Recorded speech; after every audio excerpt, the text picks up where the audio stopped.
Hello my friends, welcome to the channel. Boy oh boy has there been some fun, exciting and really mind-blowing news over the last 48 hours in the EV and renewable energy industries, and I am so excited. I don't know where to start. I've got 15 different tabs open for 15 different videos that I would love to make right now, but I have to choose one first. So I'm going to go with Tesla's expansion of its supercharger network. Why am I choosing that? Well, I can tell you now that Tesla's supercharger network is going to be able to be used by everyone who owns an EV eventually. And that is exciting news for the entire industry, for you, for me, for anyone who buys an EV. You no longer have to buy a Tesla to benefit from that network. Sure, you might have to pay a little bit extra, but does that really matter? Are you really going to use superchargers that often? No, you're not. You're going to use them when you go on road trips or long trips. And how often do you do that? Maybe on the weekends? At most, which would be 52 times a year. So it doesn't really impact you in a negative way having to pay a little bit more, but it impacts you in an extremely positive way having access to, well, what's going to be well over 30,000 chargers worldwide. Now Tesla is adding a lot of job listings right now, a huge number of job listings, and this is really exciting for design managers of new supercharger sites as they're prepping for a massive expansion of the network ahead of opening it to other electric car makers. Now, seriously, the supercharger network has been growing at an incredible pace lately. Last quarter, Tesla had 27,000 superchargers and 3,000 stations around the world, which represent 49 and 46% growth year over year. 49% and 46%. Amazing.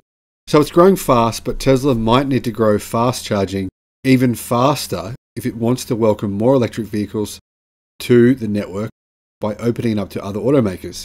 And what's the reason for this? Well, Tesla's selling more cars than ever before. In fact, they're selling an insane number of cars, but remember, they've got 2 new factories opening up soon. They've got Gigafactory Shanghai is putting out a huge increase in cars. Gigafactory Berlin will be open, and Gigafactory Texas will obviously be open as well. This means Tesla will be selling at least twice as many cars next year versus this year. So all those cars are going to want to at some point use the network. So it definitely needs to expand to enable not only those users, but all the new users for other manufacturers' EVs as well. Now instead of making deals with specific companies, Tesla confirmed that it plans to simply enable EV owners to download the Tesla app to give them access to all of Tesla's charging stations. Now in some markets like North America, where Tesla is using its proprietary plug, EV owners will also have to use an adapter, which Tesla plans to offer for sale at the stations and also, of course, online. Now, this could result in an enormous increase in traffic on certain days at certain supercharger stations, which are often already super busy in some markets where Tesla vehicles are really popular. Tesla, of course, they're not stupid. They know which stations are super busy, which stations they need more chargers at, and they're obviously working on this right now. Now, Tesla has been expected to increase its effort to deploy charging stations in order to prepare for this expected increase in usage.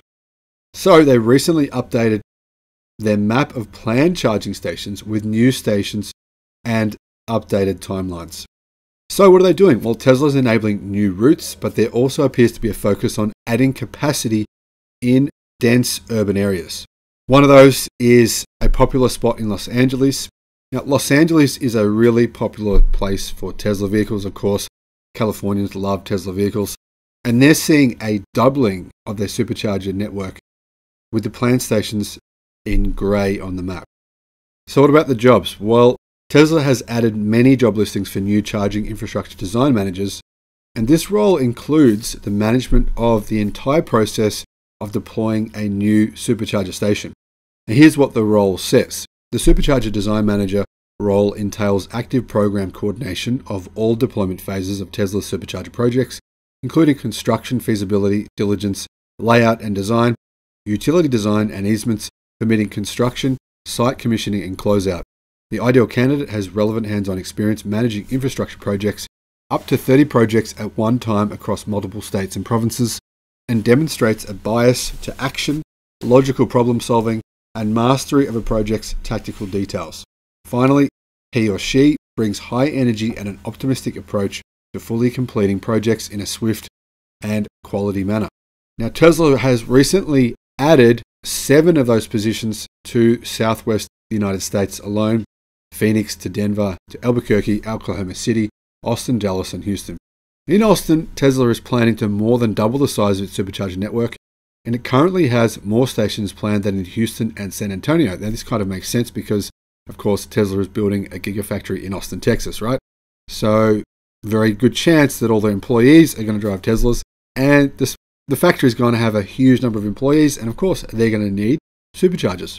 Now, Tesla is really focusing on growing their supercharger network in the United States, and this makes sense because EVs and Teslas in the United States are by far the most popular EV. They have an enormous market share, and this market share is probably going to stay at a fairly similar rate. If you have a look at what Tesla's been doing in the United States, right now, Tesla has increased their pricing because they can't provide enough vehicles. They're simply selling more than they can provide, so they continue to increase prices up and up and up, and still demand is enormous. Imagine Tesla has the Austin, Texas Gigafactory open, starts building Cybertrucks for Americans. What do Americans love? Trucks. There you go. Now, apparently, Tesla might get funding to grow the charging network, as the federal government has just approved $7.5 billion in EV infrastructure funding. Now, one of the requirements of that funding is that the charging network receiving the funds is open to every other automaker.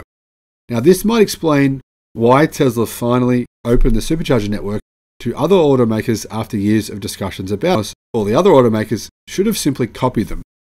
And then the network wouldn't have been specific to any car. Every car could have used this network. So, in my opinion, the mistake here was not made by Tesla in making a proprietary network. It was made by the other car companies in making their own proprietary networks and coming in after Tesla had already built theirs. So, I think this is all great news for everyone. Great news for you, great news for me, great news for consumers, great news for the push towards sustainable energy and towards moving away from ICE and to electric vehicles. Thanks for watching. I'll see you on the next one. Bye-bye.